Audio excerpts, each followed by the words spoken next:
ikiongozwa na chama chetu, Chama cha Mapinduzi, chama tawala, ambacho chenyewe kinaitakidi juu ya kwamba kimefanya kazi yake sawa sawa katika kuisimamia serikali. Serikali imeunda tume na majibu yaliyotolewa na tume kwa mujibu wa makamu mwenyekiti Mheshimiwa Steven Wasira kwamba chama kimeridhika na kile kilicholetwa na tume. Tunakwendaje hapa? Lazima tukubaliane, pale nchi zetu mbili Tanganyika na Zanzibar zilipo. Sasa hivi kama kada wa CCM lazima nije niwaambie Watanzania, hivi tunakwenda kutengeneza gonjwa baya sana baadaye. Tunakwenda kutengeneza ombwe la ubaya wa taifa letu lililoasisiwa na wazee wetu wawili wakishirikiana na wazee wenzao kwa ajili ya kuhakikisha tuna nchi leo inaitwa Tanzania. Kwa sababu yumkini Chama cha Mapinduzi hakiwezi kuwalazimisha Chadema. Jamani, hebu aminini tunaoyaamini. Chadema nao hawawezi kuwalazimisha Chama cha Mapinduzi eti waamini wanachokiamini wao. Hapa tutabaki hivi hivi, na ikumbukwe kwamba kila chama kina wafuasi wake, mamilioni ya wafuasi.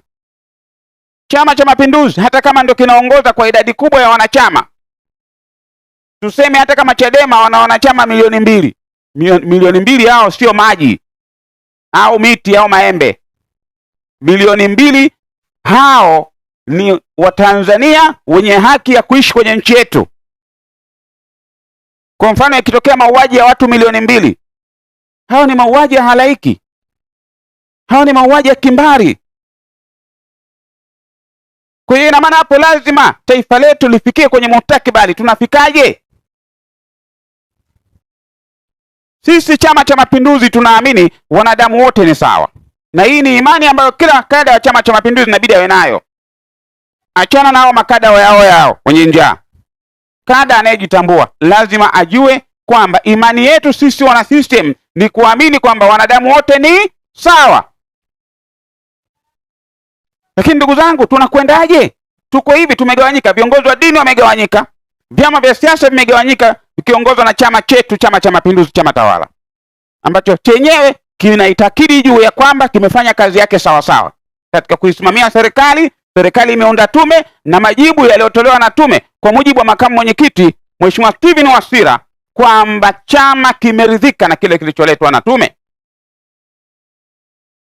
Tunakwendaje hapa? Lazima tukubaliane, pale nchi zetu mbili Tanganyika na Zanzibar zilipooana na kuwa nchi moja ya Tanzania, kila nchi ilikubali kubwaga sovereignty yake. Niwaulize, leo tunaitwa wa Tanzania, iko wapi Tanganyika yenye mamlaka? Iko wapi Tanganyika yenye mamlaka kamili? Leo tumeungana kuwa Tanzania, iko wapi Zanzibar yenye mamlaka kamili? Maana usije kalia tu bwana, Zanzibar tumemezwa. Ndiyo, lazima wewe wakati tunasema Zanzibar umemezwa, lazima uulize Tanganyika iko wapi? Kuna nchi inaitwa Tanganyika, lazima watu wajue, ambayo iko ndani ya Jamhuri ya Muungano wa Tanzania, na kuna nchi inaitwa Zanzibar ambayo iko ndani ya Jamhuri ya Muungano wa Tanzania. Kwa nchi zote mbili, Tanganyika na Zanzibar, zilicollapse madaraka yake, sovereignty yake, na wakakubali kuungana ili kuwa taifa moja linaloitwa Tanzania.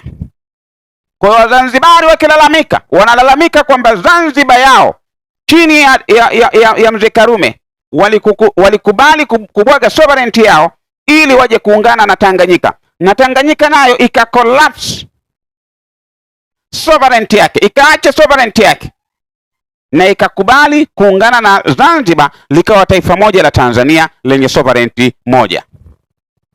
Kwa Tanzania hapa lazima tukae tuone kwamba kumbe hata mawazo yetu, kila chama kinaweza kikakubali kuachana na itikadi yake na kuja kwenye umoja wa kitaifa. Bila ya hivyo tutaendelea hivi, halafu vitakuja kuzuka vikundi vibaya. Kama ilifikia hatua vijana wakaogopa, wakaacha kuogopa bunduki, vijana wakafikia kuvamia vituo vya polisi, vituo vya polisi vikavamiwa, vijana wakaacha kuogopa polisi. Tunapoendelea kubaki kwenye makundi haya, tutakwenda kuwa kama Liberia. Liberia iliyodumu ya vita vya wenyewe kwa wenyewe kwa muda mrefu, taifa lenye nuru, taifa lenye utajiri mkubwa, linakwenda kuharibiwa kwa kila mmoja kwa sababu ya kutaka kubaki kwenye madaraka yake. Kwa mfano leo, kwa nini Waislamu hawana msemaji mmoja wa dunia? Kwa nini? Ni kwa sababu kila mmoja amesimamia madhehebu yake. Kwa mfano, angekubaliana tu kwamba tutofautiane kwenye tofauti zetu, lakini tuwe na kiongozi mmoja wa dunia wa Waislamu wote ambaye anatuunganisha, kwa kuwa wote tunaamini Qur'ani, ndio wote tunaamini mtume ni huyo huyo, na wote tunafunga Ramadhani, na wote tunakwenda hija, wakakubaliana kwenye mambo ya msingi au madhehebu, mambo ya kuswali, wakaachana na hayo, wakampata kiongozi mmoja tu mwenye kauli moja anayeheshimika kwa madhehebu yote. Leo Uislamu ingekuwa ni dini ambayo inaogopeka kote ulimwenguni, lakini kila mmoja anabaki na madhehebu. Sasa tuwezi kuongozwa na huyu khurafi bwana, tuwezi kuongozwa na huyu Bakwata, tuwezi kuongozwa na Manswari, tuwezi kuongozwa na Salafia, tuwezi kuongozwa na hawa Sunni. Ndio mambo hayo. Kwa ndugu zangu wa Tanzania, unapokubali kutokukubaliana, yani mnakubaliana kutokukubaliana ili mjenge mustakabali wa taifa lenu, hapa ndipo unapoonekana ukomavu wa fikra. Taifa hili hapa lilipaswa kuongozwa na Chadema bila wasiwasi. Taifa hili lilipaswa kuongozwa na Kafu bila wasiwasi.